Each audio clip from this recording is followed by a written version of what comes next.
Hello everyone, welcome back to my channel.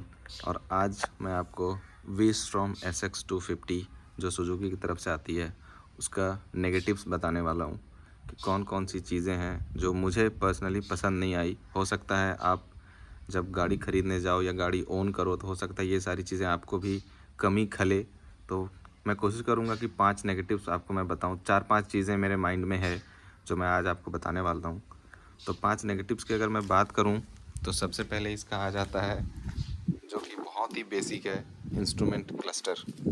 इसका जो instrument cluster है वो आप अगर मॉडल देखोगे, आप सुजुकी के शोरूम में जाओगे तो सेम ही इंस्ट्रूमेंट क्लस्टर आपको सारी बाइक्स में मिलेगी, चाहे जिक्सर हो या दूसरी बाइक्स हो या फिर हो सकता है स्कूटीज़ जो आते हैं, बर्गमैन हो गए या दूसरी स्कूटी, तो वो सारी स्कूटीज़ वगैरह में भी सेम ही इंस्ट्रूमेंट क्लस्टर ये देते हैं। तो ये बहुत ही बेसिक है। नो डाउट इसमें कुछ फीचर्स हैं जैसे ब्लूटूथ कनेक्टिविटी है, टर्न बाई टर्न नेविगेशन है, कॉल SMS अलर्ट्स वगैरह हैं, तो वो सब अच्छी चीज़ें हैं, बट बिल्कुल ही बेसिक और ब्लैक एंड वाइट स्क्रीन मिलती है TFT डिस्प्ले वाली। तो ये एक पहला नेगेटिव है इसका। दूसरा नेगेटिव की अगर मैं बात करूं तो वो आ जाती है इसके इंडिकेटर्स। और ये नेगेटिव में मैं इसलिए गिनवा रहा हूँ क्योंकि जिस प्राइस पॉइंट पे ये बाइक आती है उस प्राइस पॉइंट पे आप एक्सपेक्ट करोगे कि एटलीस्ट आपके जो इंडिकेटर्स और सारी लाइटिंग्स जो हैं इलेक्ट्रॉनिक्स की वो कम से कम आपको LED सेटअप में मिले, क्योंकि इसमें आपको हेडलैम्प्स जो हैं वो LED में मिलते हैं, टेल लैम्प्स LED में मिलते हैं। मुझे नहीं पता कंपनी ने क्या सोच करके ये सिर्फ इंडिकेटर्स को ही बल्ब में रखा है, तो ये हैलोजन बल्ब मिलता है। तो अगर इसको भी LED कर देते तो वो अच्छी चीज़ हो जाती, सारी LED सेटअप में आती।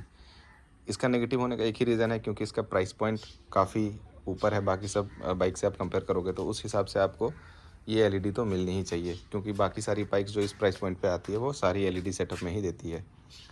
तो ये हो गया इसका दूसरा नेगेटिव्स। तीसरा नेगेटिव जो मुझे लगता है वो भी होना चाहिए, ये भी प्राइस से ही रिलेटेड है, क्योंकि इसका जो आप सस्पेंसन देखोगे फ्रंट वाले, तो ये नॉर्मल सस्पेंशंस हैं।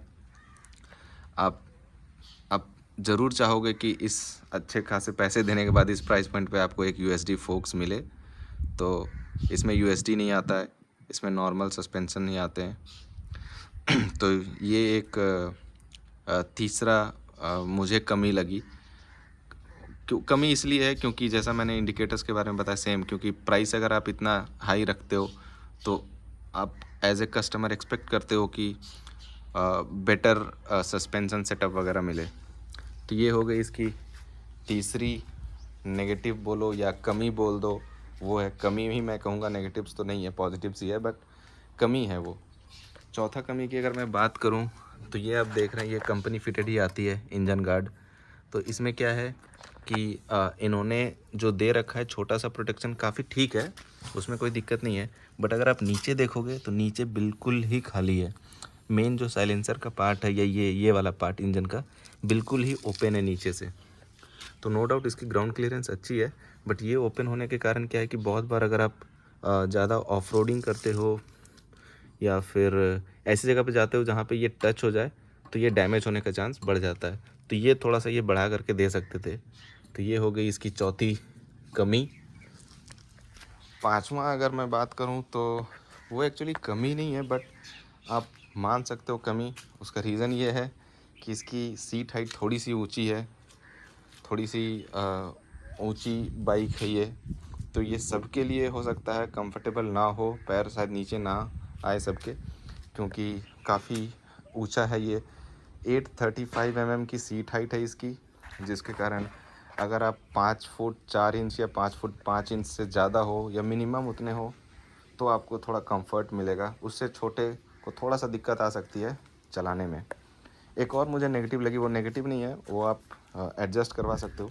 इसका जो मोनोशॉक ये है सस्पेंसन है पीछे में, ये थोड़ा सा स्टीफर साइड के है और वो अच्छी खासी स्टेबिलिटी देती है हाई स्पीड्स पे, बट थोड़ा सा सॉफ्ट होता तो और भी मज़ा आता और बेटर होता।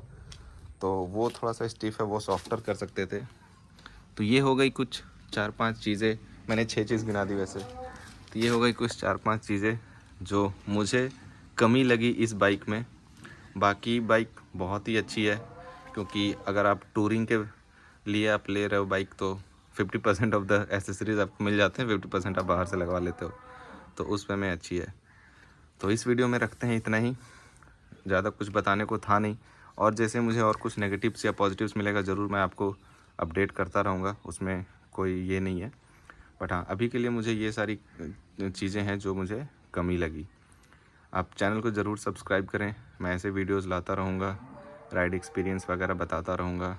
और किसी भी तरह का सवाल हो या कुछ भी हो, आप कमेंट सेक्शन में बिल्कुल पूछ सकते हैं। मैं कोशिश करूँगा कि सारे कमेंट पढ़ के मैं आपको उसका जवाब कहीं से भी ला के दूँ, बट आपको जवाब ज़रूर मैं दूँगा। तो इस वीडियो में इतना ही, देखने के लिए धन्यवाद।